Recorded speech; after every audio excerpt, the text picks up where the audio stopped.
আসসালামু আলাইকুম দর্শক, আমন্ত্রণ জানাচ্ছি মাই টিভি দুপুরের সংবাদে। আপনাদের সাথে আছে আমি সওদা ইসলাম বর্ষা। শুরুতে জানিয়ে দেব সংবাদ শিরোনাম।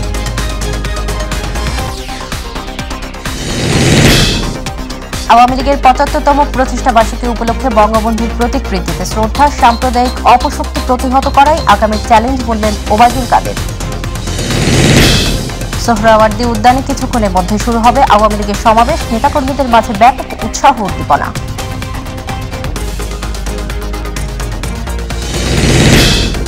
রাজনীতি থেকে সরাতে খালেদা জিয়াকে বিদেশে চিকিৎসার সুযোগ দেওয়া হচ্ছে না বললেন মির্জা ফখরুল। বিদ্যমান আইনে এই সুযোগ নিয়ে জানালেন আইনমন্ত্রী। ছাগলকাণ্ডে আলোচিত এনবিআর কর্মকর্তা মতিউর রহমান যে অর্থ মন্ত্রণালয়ের অভ্যন্তরীণ সম্পদ বিভাগে সংযুক্ত, আজও দুদকে হাজির হননি বেনজির আহমেদ। এবং নতুন সেনা প্রধান হিসেবে দায়িত্ব নিলেন ওয়াকার উজ্জামান। বিকেলে জেনারেল র্যাঙ্ক ব্যাচ পড়াবেন প্রধানমন্ত্রী শেখ হাসিনা।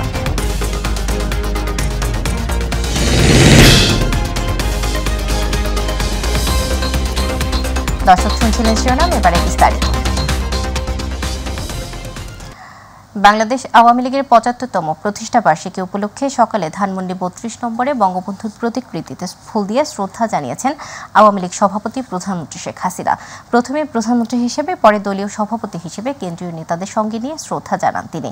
শ্রদ্ধা নিবেদন শেষে দলের সাধারণ সম্পাদক ওবায়দুল কাদের বলেন, বিএনপির নেতৃত্বে গড়ে ওঠা সাম্প্রদায়িক অপশক্তি প্রতিহত করাই আওয়ামী লীগের আগামীর চ্যালেঞ্জ। আরও জানাচ্ছেন রাকিব হাসান।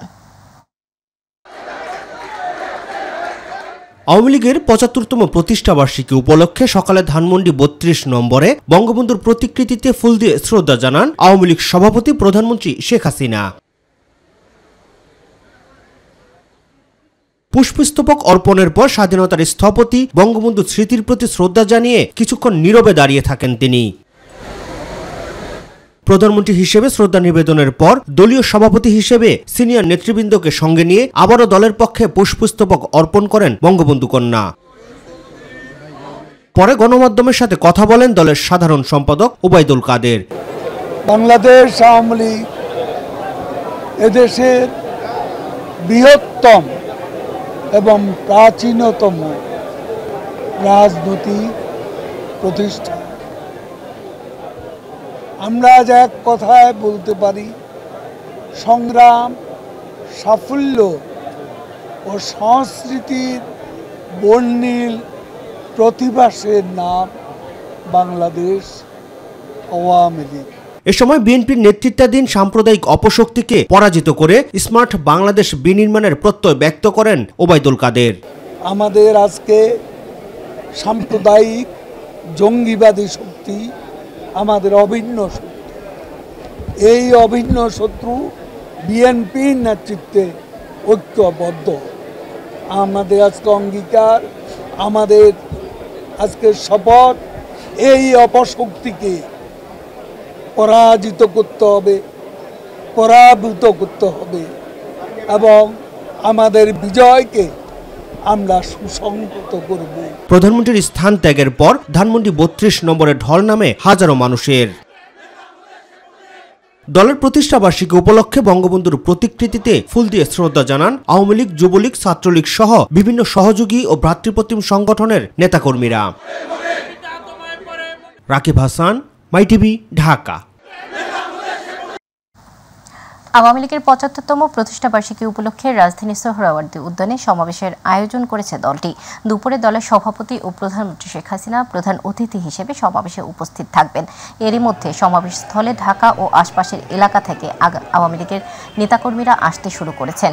সমাবেশে আসা আওয়ামী লীগের নেতাকর্মীদের মাঝে রয়েছে ব্যাপক উৎসাহ উদ্দীপনা। উদ্যানে প্রবেশের ক্ষেত্রে নিরাপত্তা ব্যবস্থা জোরদার করা হয়েছে।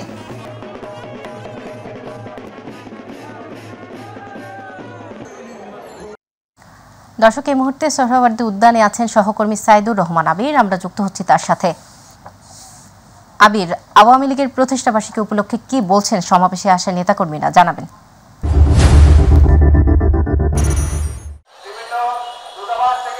ধন্যবাদ সৌদা। আপনি জানেন যে ৭৫ বছরে আওয়ামী লীগ, যেই আওয়ামী লীগ এই দক্ষিণ এশিয়ার যে কয়টি প্রাচীনতম রাজনৈতিক সংগঠন রয়েছে তার মধ্যে অন্যতম বাংলাদেশ আওয়ামী লীগ।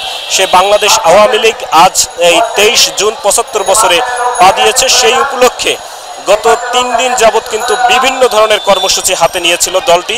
তৃণমূল থেকে কেন্দ্র পর্যন্ত প্রতিটি স্তরেই কিন্তু বিভিন্ন ধরনের কর্মসূচি করেছে এবং শুক্রবার বিকেলে আপনি জানেন যে রাজধানীর ইঞ্জিনিয়ার্স ইনস্টিটিউশন থেকে ধানমন্ডি 32 নম্বরের যে রাসেল স্কোয়ার সেখান পর্যন্ত কিন্তু র্যালিও করেছে।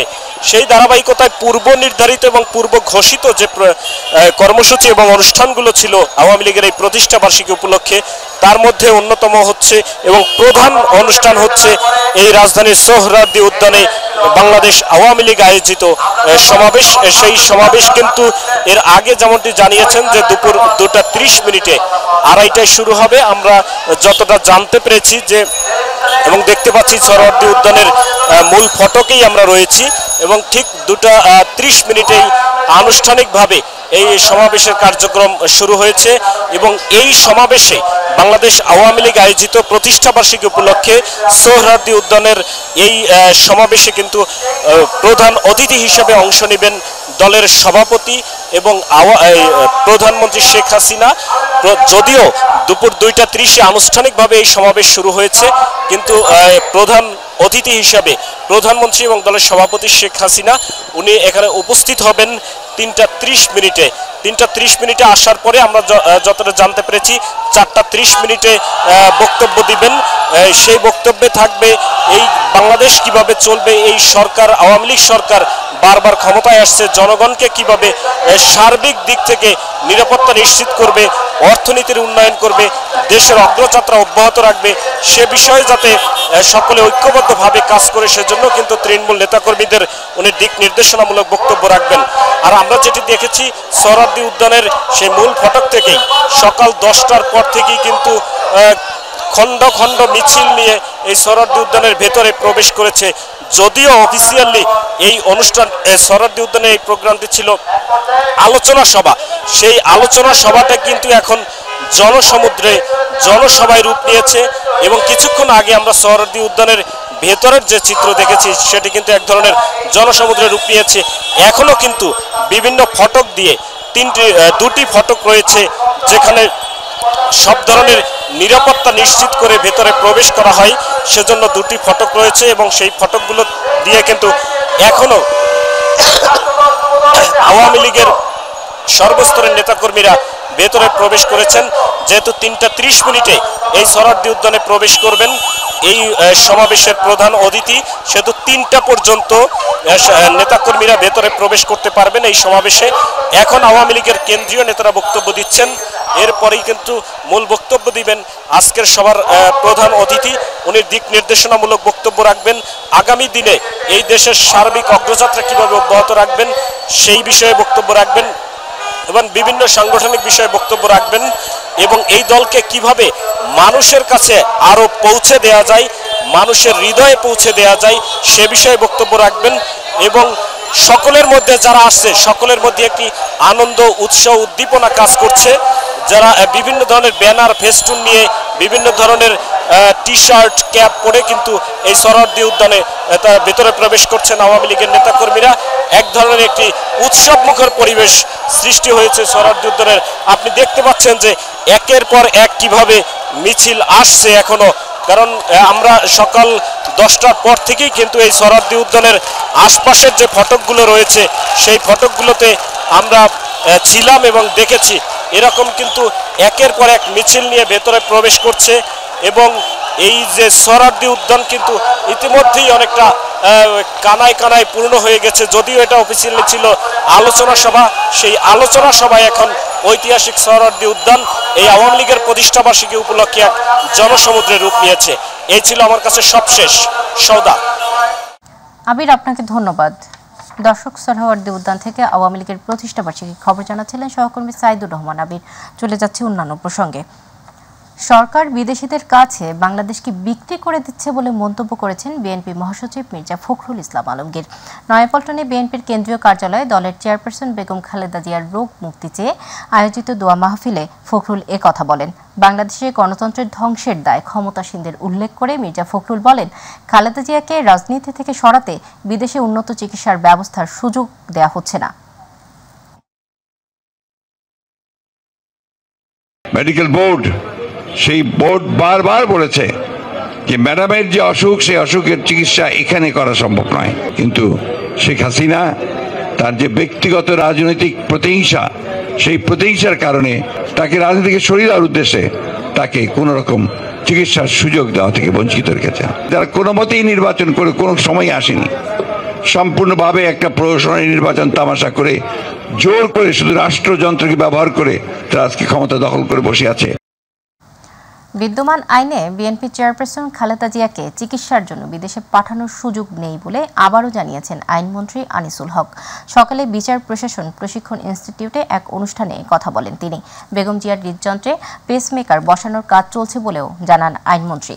মানবিক দৃষ্টিকোণ থেকে মাননীয় প্রধানমন্ত্রী জননেত্রী শেখ হাসিনা দেখেছেন বলেই কিন্তু আপনার 2020 সালে 25শে মার্চ তাকে আপনার তার সাজা স্থগিত রেখে মুক্তি দেওয়া হয়েছে এবং আজ পর্যন্ত তিনি কিন্তু যে হাসপাতালে তার ইচ্ছা মতো যে চিকিৎসা নেওয়ার সেই ব্যবস্থা করা হয়েছে।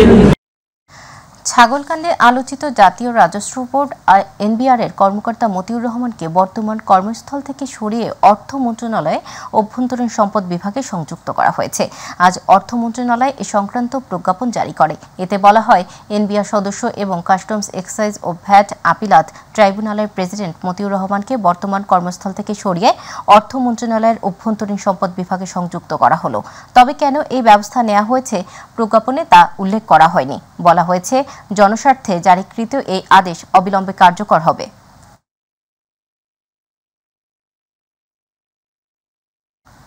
দ্বিতীয় দফা সময় পাওয়ার পরও অবৈধ সম্পদ অর্জনের অভিযোগের বিষয়ে বক্তব্য দিতে দুদকে হাজির হননি সাবেক আইজিপি বেনজির আহমেদ। আজ সকাল 10টায় সংস্থাটির প্রধান কার্যালয়ে হাজির হওয়ার কথা ছিল তার। গত মে মাসের শুরুতেই বেনজির আহমেদ ও তার পরিবারের সদস্যরা দেশ ত্যাগ করেছেন বলে জানা গেছে।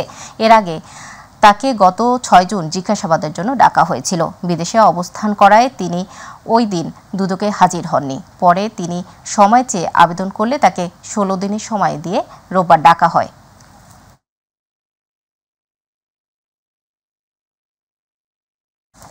বাংলাদেশ সেনাবাহিনীর নতুন সেনাপ্রধান হিসেবে দায়িত্ব নিলেন লেফটেন্যান্ট জেনারেল ওয়াকার উজ্জামান। বিকেলে তাকে জেনারেল র্যাঙ্ক ব্যাজ পড়াবেন প্রধানমন্ত্রী শেখ হাসিনা।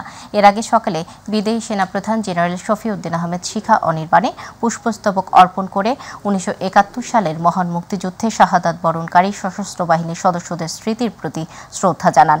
এরপর সেনাকুঞ্জে সেনাবাহিনীর একটি চৌকস দল তাকে গার্ড অব অনার প্রদান করেন। বিকেলে সাংবাদিকদের সঙ্গে মতবিনিময় করবেন নতুন সেনাপ্রধান।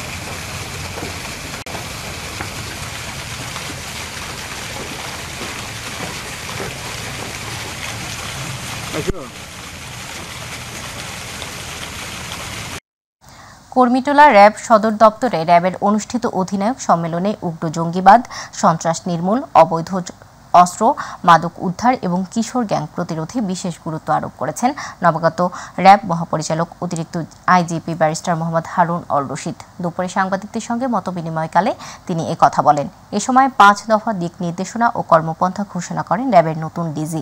বলেন, প্রযুক্তিগত সক্ষমতা বৃদ্ধি, অভ্যন্তরীণ শৃঙ্খলা বজায় রাখা, মানবাধিকার সমুন্নত রাখা, সকল কার্যক্রমে আইনের যথাযথ প্রয়োগ ও দুর্নীতির বিরুদ্ধে জিরো টলারেন্সে বিশ্বাসী র্যাব। র্যাব ফোর্সেসের কোনো সদস্য যাতে দুর্নীতিতে না জড়ায় সেজন্য তাদেরকে বলা হয়েছে যে যদি কারো বিরুদ্ধে এরকম কোনো অভিযোগ পাওয়া যায় তাহলে তার বিরুদ্ধে সর্বোচ্চ আইনগত ব্যবস্থা গ্রহণ করা হবে। আমাদের মধ্যে যাতে এরকম কোনো কিছু না থাকে সেটা আমরা নিশ্চিত করার জন্য আমরা অলরেডি সব জায়গায় সব সিওদেরকে ইনস্ট্রাকশন দেওয়া হয়েছে এবং সেটা আমরা তো অবশ্যই সদর দপ্তর থেকে আমরা এটা মনিটর করব। সংসদ সদস্য আনোয়ারুল আজিম আনার হত্যাকাণ্ডে ঝিনাইদহ জেলা আওয়ামী লীগের সাধারণ সম্পাদক সাইদুর করিম মিন্টুকে গ্রেপ্তার করে কোনো চাপে নেই ঢাকা মহানগর গোয়েন্দা পুলিশ ডিবি। দুপুরে ডিবি কার্যালয়ে একথা জানান ডিবি প্রধান হারুন অর রশিদ। এই হত্যাকাণ্ডের মাস্টারমাইন্ডকে ফিরিয়ে আনার চেষ্টা চলছে বলেও জানান তিনি। দুপক্ষের কথাবার্তার মধ্যে আছে, আমরা এক পক্ষ তো অলরেডি ডিজিটাল পেয়ে গেছি এবং ওই মোবাইলগুলি থেকে আরও কোনো কিছু আছে কিনা, না হলে উনি কেন কোথাও ফেলে দিলেন। প্রথম বলেছিলেন যে উনি হারিয়ে ফেলেছেন, আদালতে আবার উনি বলেছেন যে এটা কোথাও ফেলে দিয়েছেন। আসলে সে কারণেই আমরা আদালতের কাছে চিঠি দিয়েছি যেন আমাদেরকে জিজ্ঞাসাবাদের জন্য আরও একটু দরকার, তাহলে তাকে আমরা সশরীরে আমরা ওই জায়গাগুলিতে নিয়ে আমরা ভিজিট করব এবং আলামতগুলি কোথায় ফেলেছেন সেখান থেকে আমরা বের করার চেষ্টা করব। সুনামগঞ্জে বন্যা পরিস্থিতির উন্নতি হচ্ছে। ঘরবাড়ি ও রাস্তাঘাট থেকে ধীরে ধীরে পানি সরে যাচ্ছে, ভেসে উঠছে বন্যার ক্ষত। এদিকে আশ্রয়কেন্দ্র থেকে ঘরবাড়িতে ফিরতে শুরু করেছে বন্যা কবলিত মানুষজন। এদিকে বৃষ্টি না হওয়ায় ও পাহাড়ি ঢল কমে আসায় সিলেটে বন্যা পরিস্থিতির আরও উন্নতি হয়েছে।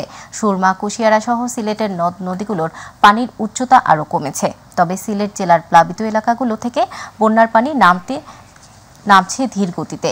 সুরমা নদীর পানি সিলেট শহর পয়েন্টে বিপদসীমার নিচ দিয়ে প্রবাহিত হচ্ছে। তবে সুরমা ও কুশিয়ারা নদীর পানি কোথাও কোথাও এখনও বিপদসীমার উপর দিয়ে প্রবাহিত হচ্ছে।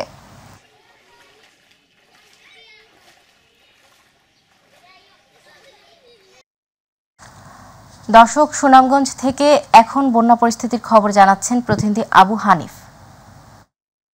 যেমনটি বলছিলাম, গত 2 দিন যাবতই কিন্তু সুনামগঞ্জে বন্যার পরিস্থিতি কিন্তু কিছুটা উন্নতির দিকে। গতকালকেও যে সুরমা নদীর পানি বিপদসীমার 10 সেন্টিমিটার উপর দিয়ে নিচ দিয়ে প্রবাহিত হচ্ছিল, সেটি কিন্তু আজকে বিপদসীমার 26 সেন্টিমিটার নিচ দিয়ে প্রবাহিত হচ্ছে এবং পৌর শহরের প্রতিটি এলাকায় কিন্তু এখন পানি নামতে শুরু করেছে। তবে নিচু যেই এলাকাগুলো রয়েছে সেগুলোতে কিন্তু এখনো পানি রয়েছে। এই যে আপনারা দেখতে পাচ্ছেন, আমরা আছি পুরো শহরের হাসননগর এলাকায়। এখানে কিন্তু নিচু যে এলাকাগুলো রয়েছে সেগুলোতে কিন্তু এখনো পানি রয়েছে। তারা যারা আশ্রয় কেন্দ্রে আশ্রয় নিয়েছে তারা কিন্তু বাড়িতে ফিরতে এবং তাদের এই ঘর বাড়িতে ফিরতে কিন্তু আরো 4 থেকে 5 দিন সময় লাগবে, এমনটাই বলছেন যারা আশ্রয় কেন্দ্র আশ্রয় নিয়েছেন তারা। তাদের সাথে আমরা কথা বলেছিলাম যে তাদেরকে যে পরিমাণ ত্রাণ সহায়তা দিচ্ছে, তাদের গবাদি পশু নিয়ে এবং শিশুদেরকে নিয়ে কিন্তু তারা একটা বিপদের মধ্যে আছে। তাদের কিন্তু খাদ্যের একটা সংকট রয়ে গেছে এবং যারা কিনে খাচ্ছে তারা কিন্তু অন্যরা কিন্তু তাদের দিকে তাকিয়ে আছে। তো এখন পর্যন্ত সুনামগঞ্জের বন্যার পরিস্থিতি উন্নতি হলেও ভোগান্তি কিন্তু এখনো রয়ে গেছে। তো এই ছিল আমার কাছে সুনামগঞ্জ থেকে বন্যার পরিস্থিতির এখনকার সর্বশেষ। যশোরের রাজারহাট দক্ষিণাঞ্চলের সর্ববৃহৎ চামড়ার হাট। গত বছরের মতো এবারও সেখানে সরকার নির্ধারিত দামে বিক্রি হচ্ছে না চামড়া, এমন অভিযোগ করছে বিক্রেতারা। তবে ব্যবসায়ী সমিতির দাবি, সরকারের বেঁধে দেয়া দামে বিক্রি হচ্ছে পশুর চামড়া। যশোর থেকে আমাদের প্রতিনিধি শরীফুল ইসলামের তথ্য ছবিতে আরও জানাচ্ছেন আমেনা হীরা।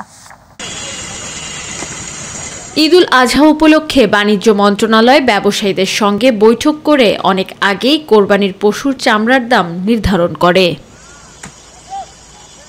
ঢাকায় প্রতি বর্গফুট লবণযুক্ত চামড়ার দাম 55 থেকে 60 টাকা এবং ঢাকার বাইরে 50 থেকে 55 টাকা, আর ঢাকায় প্রতি পিস গরুর চামড়ার দাম 1200 টাকা এবং ঢাকার বাইরে 1000 টাকা। এছাড়া খাসির চামড়ার ক্রয় মূল্য প্রতি বর্গফুট 20 থেকে 25 টাকা এবং বকরির চামড়ার ক্রয় মূল্য 18 থেকে 20 টাকা নির্ধারণ করে বাণিজ্য মন্ত্রণালয়। দক্ষিণবঙ্গের বৃহত্তর চামড়ার বাজার যশোরের রাজারহাটে গত 2 বছর চরম মন্দা থাকলেও চলতি বছরে চামড়ার দাম বৃদ্ধি করায় লাভের আশা বুনেছিল মৌসুমি ব্যবসায়ীরা। কিন্তু এবছরও ব্যবসায়ীদের নানা অজুহাতে কম দামে চামড়া বিক্রি করে হতাশ বিক্রেতারা। 50 টাকা 60 টাকা ছাগলের পিস বেশি যাচ্ছে, কেসে আমাগো চালান বাঁচতেছে। একটা মালের দাম যাচ্ছে 200-400 টাকা, 700 টাকা ভালো মাল। দূর দূরান্ত থেকে আনা হয়েছে কিন্তু এই মালগুলো বিক্রি হচ্ছে না, খুবই এবছর চামড়ার খুবই দাম কম। এদিকে রাজারহাট পশুর চামড়ার হাটে ব্যবসায়ী সমিতির নেতৃবৃন্দদের দাবি, সরকার নির্ধারিত মূল্যেই চলছে চামড়া ক্রয় বিক্রয়। যে রেট দিচ্ছে এই রেটের ব্যাপারে চামড়া কিনছে না কেনার ফলে আমাদের এই চামড়াগুলো অনেক টাকা লস হচ্ছে। লবণের কেজি আগে যা ছিল তার সাথে দ্বিগুণ বেড়ে গেছে। 20 টাকা খরচ হয়েছে, আর কিনা তো দূরের কথা, কিনা 40 টাকা 30 টাকা 50 টাকা। আমেনা হীরা, মাই টিভি নিউজ। দর্শক, সংবাদের শেষ প্রান্তে আমরা যাবার আগে সংবাদ শিরোনামগুলো জানিয়ে দিচ্ছি আরও একবার। আওয়ামী লীগের 75তম প্রতিষ্ঠাবার্ষিকী উপলক্ষে বঙ্গবন্ধুর প্রতিকৃতিতে শ্রদ্ধা, সাম্প্রদায়িক অপশক্তি প্রতিহত করাই আগামী চ্যালেঞ্জ বললেন ওবায়দুল কাদের। সোহরাওয়ার্দী উদ্যানে কিছুক্ষণের মধ্যে শুরু হবে আওয়ামী লীগের সমাবেশ, নেতাকর্মীদের মাঝে ব্যাপক উৎসাহ উদ্দীপনা।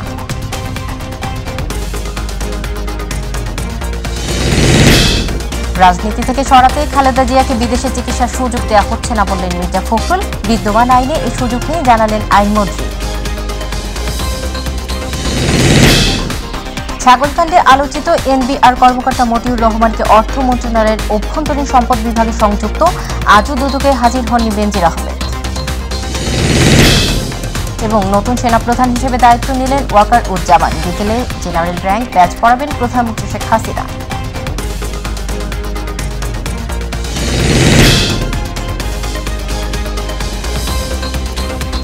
দর্শক, এখনকার সংবাদ ছিল এই পর্যন্ত। সাথে থাকার জন্য ধন্যবাদ। এছাড়া ইউটিউবে মাই টিভি সংবাদ পেতে ভিজিট করুন youtube/mytvbd নিউজ এবং আমাদের অনুষ্ঠান দেখতে ভিজিট করুন youtube/mytvবাংলা, facebook/mytvবাংলা। পরবর্তী সংবাদ দেখার আমন্ত্রণ জানিয়ে বিদায় নিচ্ছি। আল্লাহ হাফেজ।